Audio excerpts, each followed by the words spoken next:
Woo! What's going on, guys? Orange Form coming at you guys today with another video. And today's video is the preview. The Minnesota Vikings are coming to Ford Field versus our Detroit Lions. This is kind of the revenge game for Detroit Lions. I thought we should have had them in week 3. It was a close game, up by 10, fourth quarter. You know, we're not going to get into that, man. But, man, we should have won that game, I thought. But the Minnesota Vikings coming in at 10-2, first in the NFC North. Detroit Lions 5-7, second in NFC North, trying to make that playoff push. And this is a huge game, man. I say this is a huge game because A, divisional game against the Minnesota Vikings, and B, Minnesota wins this football game. They clinch the NFC North, and they are celebrating on our turf, and that's going to hurt right there. That will sting if that happens. We can't let that happen. Hopefully the Lions can pull this victory out. Now let's go to the injury report, and it's kind of lengthy on both ends. A lot of illnesses going on, but there's going to be some guys that are playing, but there are some outs. We start off with the Minnesota Vikings. They are the away team. Defensive end Jonathan Bullard has a bicep, did not practice. He will be out. Free safety Harrison Smith, who I don't think played against us on week 3, if I can remember. I thought he was out, but he's got a neck injury. He's limited practice. He is questionable. Probably going to be going. Center Garrett Bradbury, a pretty good one, has a back injury, limited practice, questionable. We'll get into that too. Fullback C.J. Ham with an illness, full practice, no injury designation. Edge, kind of outside linebacker, Danielle Hunter with an illness, full practice, no injury designation. DB Theo Jackson has an illness, full practice, no injury designation. Cornerback Patrick Peterson with an illness, full practice, no injury designation. And then offensive tackle, the rookie Christian Darrisaw with a concussion, hasn't missed. He's missed a couple games. I think he's going to be playing, but he did have a full practice, but he still is questionable. And then linebacker Eric Kendricks is a pretty good one, has a shoulder injury, full practice, looks like he's a go. He will be playing on Sunday. Now with the Lions, offensive tackle, Coyote Iwasika. He's been played some guard as well too for us. He actually had to start a game when we had some injuries. Has an ankle, did not practice. He will be out. Outside linebacker Derek Barnes has a knee injury, did not practice. Out. It's going to be big because I think Barnes, you know, he's not a world beater or an all-pro or anything like that, but he has made a couple splash plays the last month or so. You see him making a play here and there like that. So he will be missed. So Chris Board's got to step up, and he hasn't really done much. But we'll see what happens with that. But I think that does hurt a little bit. And cornerback Chase Lucas, hamstring, did not practice, out as well. Guard Evan Brown, ankle, limited practice, seems to be doubtful. I don't think he'll be going. So that'll be probably 4 Detroit Lions for sure that will be out. If he's doubtful, he's not going. Something could happen within 24 hours, but I doubt he's playing. And then cornerback Will Harris, hip, did not practice. He is questionable. I hope he doesn't play. I really hope Will Harris sits down and sits this one out because he is absolutely terrible right now. Cornerback Jeff Okudah, illness, limited practice, questionable. Wide receiver Khalif Raymond had an illness, limited practice. He's questionable as well too. Nate Sudfeld, backup quarterback, had an illness, did not practice, questionable as well. Taylor Decker, the left tackle, elbow, full practice, no injury designation. Safety Deshaun Elliott, who's having a good year, ankle, full practice, no injury designation. Center Frank Ragnow with a foot, full practice, no injury designation. And running back DeAndre Swift, just the ankle, the shoulder injury seems to be gone. He was completely off the injury list last week. He's got he aggravated his ankle again though, but he was a full practice. He will be going on Sunday. And running back Jamal Williams has a hand injury. He's a full practice and he's good to go too. So some guys going to be out, at least 4 for sure that we know of. And the rest, man, a lot of illnesses going on both ends, like I said earlier. So we'll see what these guys play and see how limited they are. Get those IVs hooked up, boys, and get out there. Now let's go to the rankings. We go to the offense first. We'll start with the Vikings, obviously. Total yards, 354.3 yards for the Vikings. That puts them at 19th overall. Passing yards, 234.1, puts them at number 9, top 10 in the NFL. Rushing yards, pretty disappointing when you see that they have Delvin Cook over there. They run for 101.8 yards, puts them at 25th in the NFL. Kind of surprising there, but Delvin Cook is a guy, don't sleep on him. Then points, 24.1, puts him at top puts them at 10th overall, so top 10. They can put some points on the board. And then their third downs converting into first downs percentage is at a 40.6, puts them at 13th. Overall, they are the 19th ranked offense in the NFL with some weapons. They have weapons, obviously, and we'll get into that in a bit. Now, the Lions, 379.3 yards, total yards, puts them at 8th. Passing yards, 242.1, puts them at 8th overall. Rushing yards, still rushing the ball really well. 127 yards on the ground, puts them at 11th. Points, we're still scoring points. 26.3 puts us at 6th.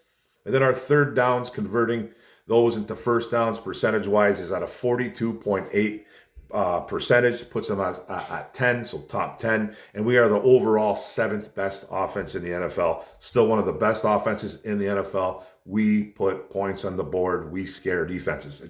That's the way it is. It's a good system going on over there in Detroit. Now let's go to the defense. Vikings, very, very heavy on turnovers. This is what this team really does. But, they do give up a lot of yards. So let's talk about that. The defense, total yards, 414.7 yards against. That puts them at 32nd in the league, the worst. Passing yards, you can throw on these guys very easily, very well. I won't say easily, but you can throw on these guys. 283.6 yards against, puts them at 32.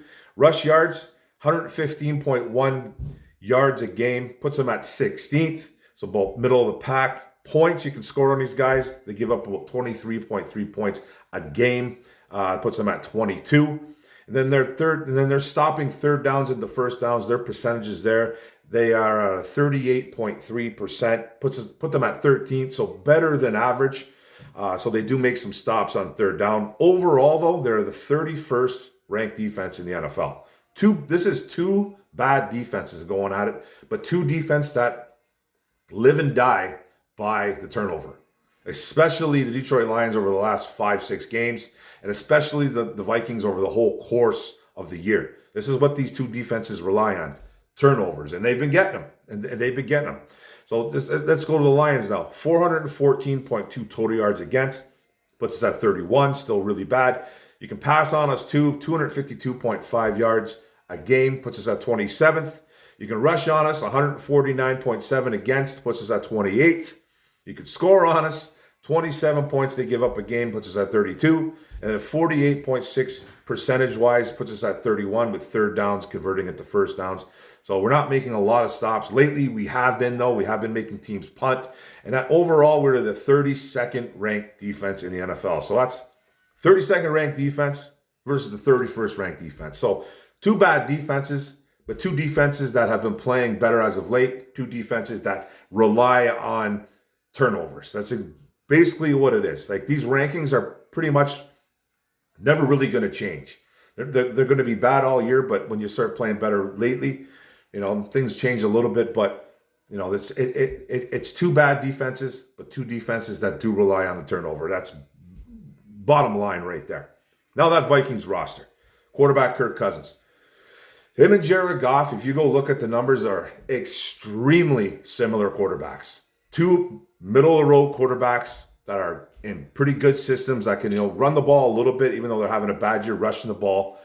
I feel like they are obviously the 25th in the NFL. Delvin Cook's not having a Delvin Cook type year, but he still is a threat. He's had a couple 100-yard plus games, but he's not running like he should. But they got Alexander Madison as well too, who can run the ball. But they're just not really running well. But Kirk Cousins is a middle-of-the-road quarterback who has his moments and has his bad moments. Him and Jared Goff are extremely similar quarterbacks. If you go look at the numbers this year, it's almost identical. Close your eyes and you shadow out those two pictures of Kirk Cousins and Jared Goff and look at those numbers, and you're not going to be able to pick who's who. Jared Goff has them a little bit in the QBR rating, a little bit in the passing yards total. Maybe one more touchdown, maybe a couple less picks, but he has more fumbles. But Kirk Cousins gives up the ball. Like, it's eerie. If you go look at those two guys, very eerie. But Kirk Cousins is their guy, and he has his moments, and he doesn't have his moments. He does create a lot of. He does turn the ball over a lot, and we need to do that. Running back, Delvin Cook, I think, who's a really good one, just not having a great year. And Alexander Madison, a really solid backup who I kind of like a lot. The wide receiver, Justin Jefferson, who personally is a top two wide receiver in the NFL. He got shut down last time. That will be in the back of his head. He is one of the best in the NFL. Adam Thielen, the veteran, not having a fantastic year, but has his moments as well. Is a good wide receiver. KJ Osborne, who got that game-winning touchdown in the first matchup. Nobody was covering him. It was total chaos there. Jalen Reagor, the guy who was running his mouth saying that he guarantees a victory, and I get it. That's okay. He's not really running his mouth, but he's probably talking a little bit. Man, you're wide receiver 4, bro. But whatever. Say what you got to say. And then I'll just say Jalen Naylor. I don't know what I'm talking about, but he's an MSU guy. For all you MSU Spartan fans, a rookie out of Michigan State. So he hasn't really done anything this year at all. But those three guys for sure, Jefferson and Thielen for sure, are guys to worry about. KJ Osborne every now and then, but it's Jefferson and Thielen running that show over there. And then tight ends, TJ Hawkinson coming to town, coming back, the ex-Detroit Lion. Hasn't really done a whole hell of a lot over there in Minnesota, averaging about like 5 catches a game, 45 yards, and I think he scored 1 time. So he's not really doing a bunch over there, but he still is a guy out there that you have to know where he is. And then they got a guy named Johnny Munt, but he's more of a pass run blocking tight end. They do have Irv Smith Jr., who's kind of practicing a little bit for them again now. He's running on the sidelines, but he won't be activated for this game. But he's a pretty good one to himself. Then the O-line, left tackle Christian Darrisaw, the rookie. I think he's going to be going. He has missed the last couple of games. And then if he doesn't go, you'll see maybe a lot of Blake Brandel. And then who else? Left guard Ezra Cleveland. And then center Garrett Bradbury, a little bit banged up as well, too. If he doesn't really go, you see Austin Schlottman. You'll see him in there. And the right guard, Ed Ingram, a rookie right guard who has started for them. And he's not a bad one right there. I think he went to LSU. I'm pretty sure he's an LSU guy, but don't quote me on that at all. Then the defense, man, they got not a great defense, but some playmakers. D-line, defensive end, Danielle Hunter gets to the quarterback. Defensive end is Darius Smith. Get to the quarterback. Don't let those two guys pin their ears back and go. Defensive tackle Harrison Phillips, more of a run-stuffing guy, but create some push. Defensive end DJ Woonem, a little bit of pass rush ability to him. Defensive tackle Delvin Tomlinson. In defensive end Patrick Jones, who can do a little bit of pass rush himself. And then defensive tackle James Lynch. And those are basically the guys that we should be a little bit worried about. But Danielle Hunter and defensive end Zadarius Smith are the two guys that frighten me very, very much. Decker and Sewell will have their hands full. And we'll get into that. Linebackers, Jordan Hicks and Eric Kendricks. Pretty much is all I'm really going to talk about, though. Hicks, both season veterans, actually, Kendricks and Jordan Hicks. Two guys that can make some plays, tackling machines, get some sacks for you, get a pick or here and there. They're two good linebackers that don't really come off the field a whole bunch. And then DB, safety Harrison Smith, I think, is their best one. He's been banged up. He should be good to go. Safety Cameron Bynum, another safety. Look out for him. He's got 3 or 4 picks on the year. Be careful of that guy. Cornerback Patrick Peterson, the seasoned veteran. Got like 3 or 4 interceptions as well this year, too. Like I said, this team lives off the turnovers, man. And they've been doing it.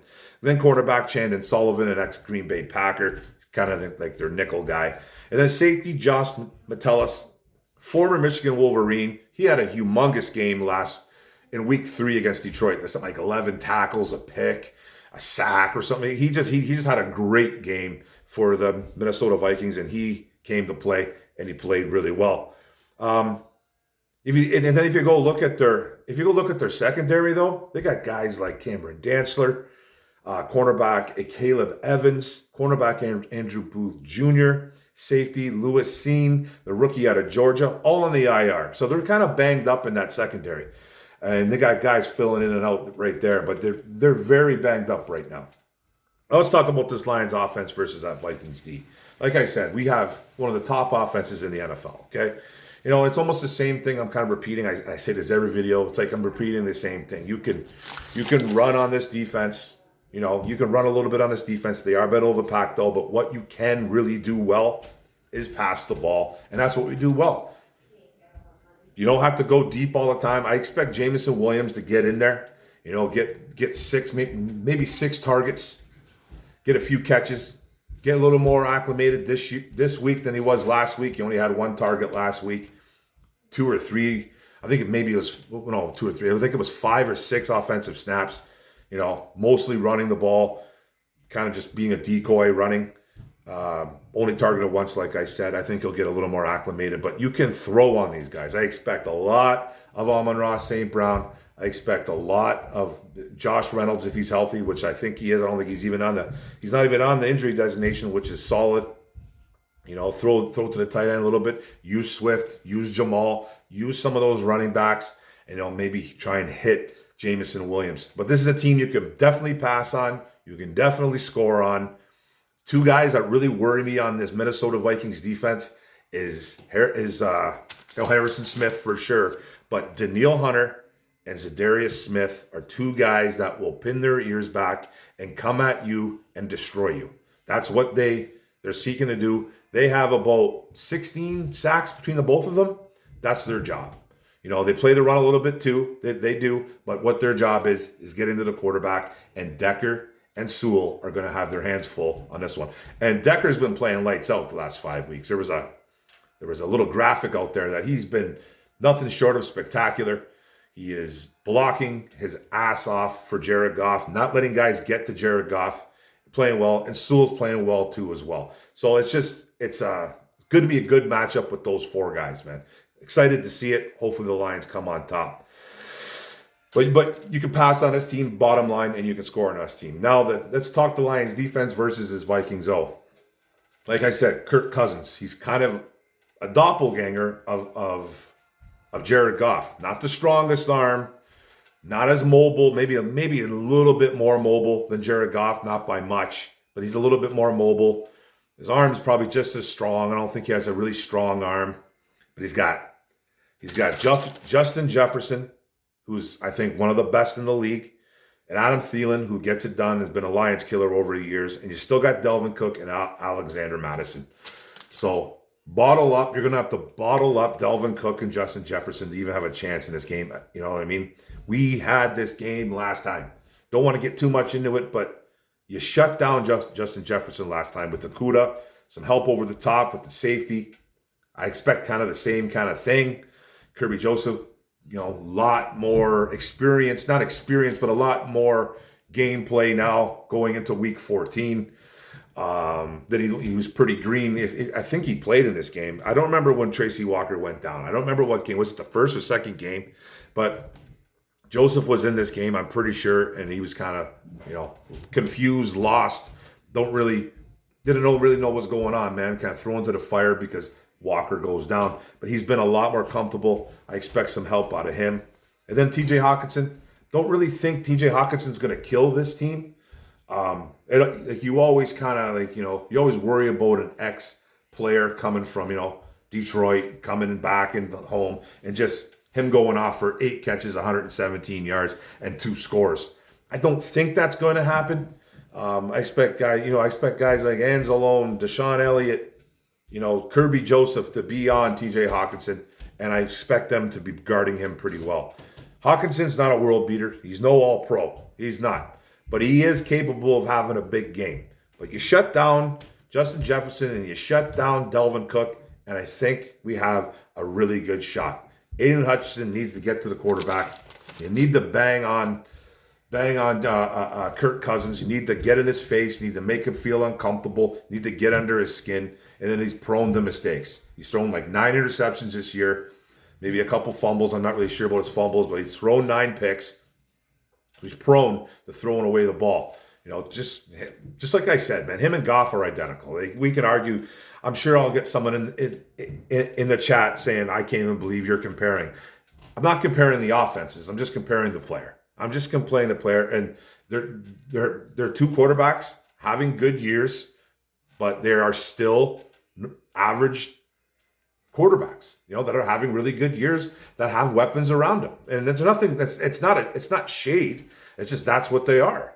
And if you get in both of these guys' faces, panic can ensue, and hopefully Goff is a little bit more reserved. That's all I'm asking. That's all I'm saying. There's no shade on either guy.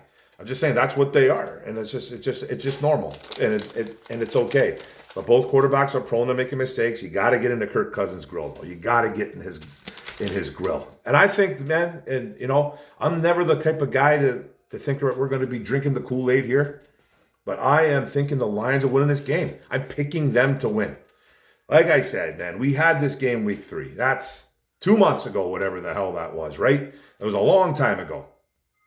Why am I keep talking about it? Well, it's a division game. We should have had it. It's just this and that. We had them by 10 in the fourth quarter. A couple coaching blunders by Dan Campbell. This, that, and then some. Couple blown coverages by the defense. This, that, and then some. It just kind of rinse and repeat. But we had that game. We were winning this game in Ford Field, 30-24. Now, it's standing room only tickets. I was going to go to this game, but I'm not going now. Just can't make it. I'll be watching this game with my boy here, Chris Green. We'll be watching this, man. Fired up. I'm just going to be fired up watching this football game. I'm very, very excited to watch this game. It's going to be electric in there. It's a packed house. Standing room only, like I said, tickets. I think they're going for like $75 American or something like that. So, place is going to be insane. Place is going to be insane, and we're coming up on top. We're winning this football game, and the NFL is going to take notice. It's just my call. No disrespect to the Minnesota Vikings, because they're pretty much like the only team in the North that I show some respect for. Fan base is really awesome. I got really nobody that I hate on that team. Kind of like everybody there, to tell you the truth. It's one of the, I shouldn't really like anybody because it is a divisional rival, but the Vikings I got no problems with. But we're winning this game. We are winning this football game. The Detroit Lions, 30-24. Mark it down. Going to be a great game, though. Going to be a great game. And you know what? Let's go. So thanks a lot, guys. It's a long one. Always is. Don't forget, man, hit the subscribe button in the bottom right. Hit the notification bell. Get all my videos. Like, share, comment the hell out of this, man. Let's go. We need everybody at Ford Field to get up. Everybody at home, let's go, man. Get your beers ready. Boom. Get your shots. Doing what you got to do. Me and my boy, we'll be getting into it, watching this game. It's going to be an exciting time. Got to keep those playoff hopes alive. And we don't want the Vikings to be celebrating at Ford Field, clinching the NFC North. That just stings. And then your playoff hopes are gone. It's all bad. Let's win this game. Detroit Lions, 30-24. Thanks, guys. Go Lions, one pride, baby. Boom.